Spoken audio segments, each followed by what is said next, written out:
All right, everyone. We are in the Little King Goods studio.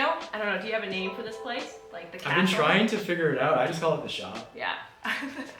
Everybody knows Ryan Salmon. I'm excited today to be able to interview him, to talk to him, to pick his brain. All right, so my first question is, what's your favorite tool under 50 bucks? Maybe a tool you purchased in the beginning and you still use today? Yeah, my favorite tool, it would have to be a hand tool. So I would have to say my rotary cutter. I use that thing all the time for every application. What is the best investment or purchase that someone who wants to go full-time into leathercraft can make? Something that you might have purchased that was a game changer for your business early on. I'm gonna go in a little weird direction here because it's not necessarily a tool to go full-time, like a physical tool, but I think you should really invest in learning how to use a camera. Putting time into learning how to use a camera, how to do video, how to do proper photos, how to edit. There are a lot of classes online that you can pay for, but YouTube is free. So I would put time, energy, and maybe not so much money into a physical tool. I mean, there's all these hand tools and all these machines you can buy, but after you've done all of that stuff, like you can have the best, whatever you make, it could be the best, but if you're not bringing it to your customer, chances are you're not going to be able to go full time because there is no work. So to be able to go full time, you need to have work, and to have to work, you have to bring in work. And I think in a time and age like today, photography, videography is so important. So I would say invest your time and your energy into learning how to take photography or photos and videos. But if it were to be a tool to go full time, if it were to be a tool or a machine, I would say a good sewing machine, a reliable sewing machine, a cylinder arm machine that can change into a flatbed. Or this is a one that maybe nobody really thinks about, is a bell skiver. I use the bell skiver constantly. I love it, depending on what application. But yeah, sewing machine first, and then a bell skiver if you've got the capital. Back to your statement about photography, videography. A lot of people have really nice products, but if they can't market it, if they can't show the best of it, they're not going to sell it, right? It's not the best people at the craft who succeed, it's the people who can market the heck out of their product. Put time and energy into promoting your product, and you'll see that it's gonna do you really, really well to do it that way. You're gonna spend more time on. Yeah. Okay, so what is something you regret spending money on? I know a lot of these answers have come down to photo and video stuff. There's a lot of tools that I didn't need at first, but I spent a lot of money on stuff for video and photography that I didn't necessarily need at the time. I've got 3 or 4 video cameras hoping to film multiple angle stuff, but really the best thing that you can use is what you have now. Be satisfied, I think, with what you have now, whether it be a camera or a tool that does the job. And then if you can afford it and it will increase your productivity, then go for it at that time. Don't buy all the best stuff all off the bat, because chances are you probably won't use them all as much as you think you will. So for me, I think the biggest regret that I bought as a tool would probably be my heat creaser. Oh, I have a heat creaser that I bought. It's not a bad tool. I just don't use it. It's sitting there collecting dust. It's pretty much just a shelf for my Bluetooth speaker. Oh, very nice. Yeah, it's styling. Okay, so what does a regular work week look like for you? Yeah, I'm sure you know this. It's not all leathercraft. No. A lot of it, especially owning your own business, and when you and Ben are the only people in your business, there's a lot to take care of. For me, every morning I come to the shop and I package orders from the night before from the supply company and from the goods company, and then I print out orders, and then half the day is actually that, taking care of emails, checking supplies and inventory, and then half the day would be making. So I do that every day, 5 days a week, but my afternoons, sometimes instead of making goods, I will focus in on learning a new skill or playing around my laser cutter or designing new products and stuff like that. So I'd say on a good week, 3 out of the 5 days, half of the day I'm working on leathercraft, and then the other 2 days, half of the day, besides packing orders and stuff, I'm working on new material. What constitutes handmade? Because like people are always fighting about hand stitching, machine stitching. Like in your mind, do machines and stuff take away from that handmade feel? It's a very good question, and I'm sure a lot of people are wondering the same thing. This is just my opinion. This is not like chisel and tablets. Gospel truth, right? This is not the gospel truth. Far from it. What constitutes handmade? I would say, for me, if you start the process from the raw material leather all the way to the end, and you are touching it by hand, you are using hand tools by hand, you are guiding a leather piece through a machine by hand, it's not CNC.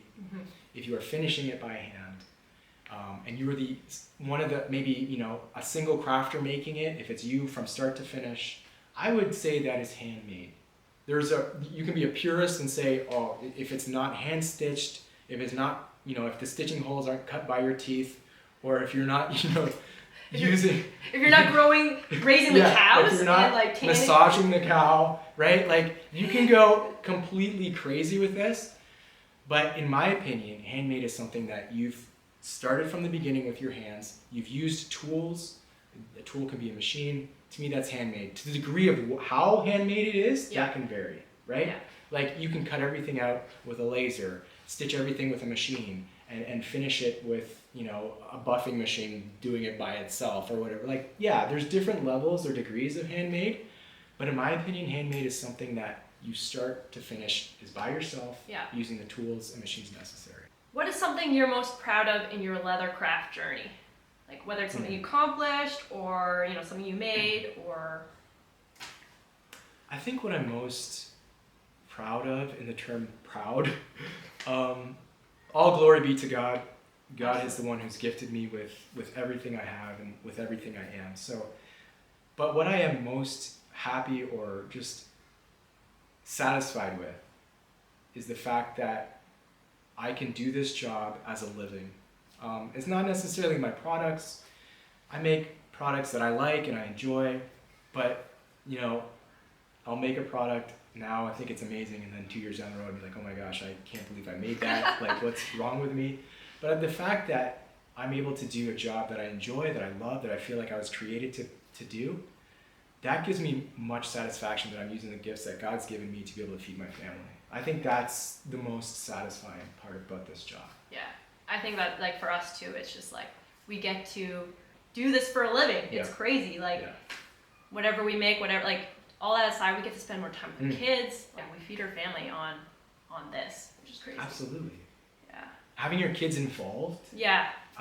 It's so cool to see them get excited about playing with leather, or even just putting stickers inside of stuff, or like they get so excited. My boy Yash, he just comes in every 5 minutes. Is there anything else to package? Is there just having that community and that family feeling is just Yeah, that's the best. And then doing things like this. Yeah, getting to meet other people. That is the coolest part about this job, actually. Yeah. One of the coolest things. So. Awesome. How do you stay excited about leather crafting? Like, are there days where it's harder to, I don't know, let's say, find the passion? Yeah, that's really good. I think with everything in life, if you do it too much, it just becomes boring or blah. I think for me, the way that I'm created is I always like to challenge myself, whether that be in design or photography, or people think I'm obsessed with leather, which is not the case. I like leather. I think it's great. I love working with it, but I'm not obsessed with leather. I'm more obsessed with creating, designing. And so for me, when I get that kind of slump in the leathercraft world, I'll go out and shoot something, photo-wise. Not like photography. There's just a bunch of dead cats back there. We live next to a farm, and the farmer is always missing cattle. I'll go out and make something. I'll go play. That sounds so terrible. I love things. I don't shoot photography. Yeah, there we go. So just try and everything that I've done now with my business, my hobbies have turned into jobs, so I have less and less things that I'm excited to do. And so I try and reserve like photography to be a creative outlet for me so that I can jump to it when I get bored with leathercraft. I think for myself, like even on Instagram and stuff, I like try not to follow too many leather crafters. I try to follow other people's like hobbies and stuff, and you know, I feel like when you're like just in it, it's just too much. Yeah. And you don't get excited about stuff as much. I don't know. I know exactly how you feel. Yeah. Every post is like a bag or a wallet. And it just becomes a blur, and you're just like so not motivated to do things. Yeah. And it like excites me to see other people create with like other things, Yeah. right? Like even if it's like photography or whatever, it's exciting to see not just a leather wallet or whatever. You know what I mean? Like that's so true. Do you see yourself doing leathercraft for like the next 10 years, the next 20? Like what's the legacy, if you will, of Little King Goods? I never thought I'd be doing this. Yeah, I'm sure. 10 years ago. Yeah. You know, like my goal is like I'm gonna be an electrician and just ride the wave, the golden handcuffs at my job, and just stay there, collect a pension. But God had other plans for me. I really can't say what I'm gonna be doing in 10 years. I love what I do. I know that I've been made as an entrepreneur, so everything to me looks like an opportunity. Whether that's in leathercraft, whether that's in my supply company, whether that's selling airplanes. I don't know. Like it's that's not at all. I would never shooting things. Yeah. Shooting things. I really do enjoy connecting with other crafters, whether it's leathercraft in our case, or whether it's woodworking or knife making or whatever that might be. And so I like to document people's lives. I love photojournalism, and I love videography, filmmaking about other people's vocations. So my goal would be to have some sort of a mini documentary series about craft. And that's kind of what I started with, the craft life. And I just have a passion for hearing people's stories and struggles and how they've put them both together to be where they are. So that's where my 10-year goal to get back to it is, I don't know. Yeah. I don't want to be doing the same thing in 10 years. Yeah. It's funny, like, I want to just keep creating.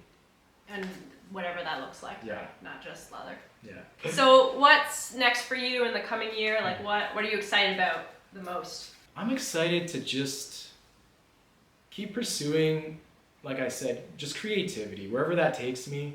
I'm excited to go see where the supply company takes me. I'm excited most of all to just grow as a father, as a husband, as an entrepreneur, as a believer. I don't want to make Little King my identity, because that's very dangerous to do, because you get so caught up in that. I just think trying to find fulfillment in things rather than relationships is pointless to me. We always say, like, what's our priority? God, family, like those are our things. And like if leathercraft starts taking away from that, like we need to check ourselves. Yeah. Right. Recalibrate. Yeah. All right, well, thank you so much for answering all those questions and having us in your workshop. It was my pleasure. Ben, behind the camera. Yeah. Oh, I forgot to say, Ryan said I have to give him $100 per question. We brought the cash. What are the ratio of spring bucks to shroot bucks? This is worth way more. When the world goes to, when the economy crashes, you can use those to keep yourself warm. Probably you can Look at this. That's amazing. You know what you should do? We should cut an acrylic stamp with this. And make some leather and make money. these like little gift cards you can put inside of your orders, like Willy Wonka. Yeah, that's true. You know? Come see the workshop. Or 100 square feet workshop, yeah.